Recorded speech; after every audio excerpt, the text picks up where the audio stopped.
Камаловцы и вновь берут курс на многожанровость и разнообразие выражений. Так не обойдут стороной бестселлер Гузель Яхиной «Зулейха открывает глаза». Это станет одной из фишек 14-го международного театрального фестиваля тюркских народов «Навруз». В настоящее время решается вопрос и о хедлайнере очередного фестиваля театров тюркского мира «Навруз». Кем будет в этот раз? Режиссер, коллектив или идея, покажет время.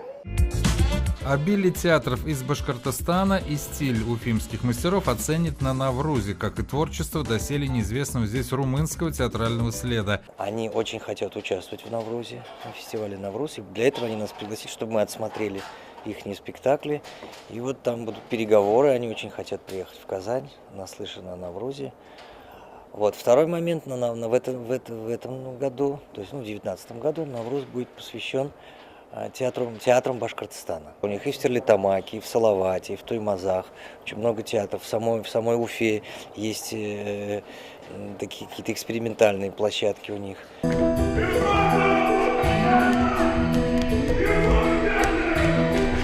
Молодой режиссер Айдар Забаров, получивший диплом ГИТИСа и обучающийся в мастерской Сергея Женовача, на днях уезжает в Москву, чтобы продолжить работу в театре «Современник» над премьерным спектаклем с Шамилем Хаматовым. А казанцы еще испытывают впечатляющее послевкусие после весьма удачной работы Забарова и эту жизнь по произведениям Гаяза Исхаки.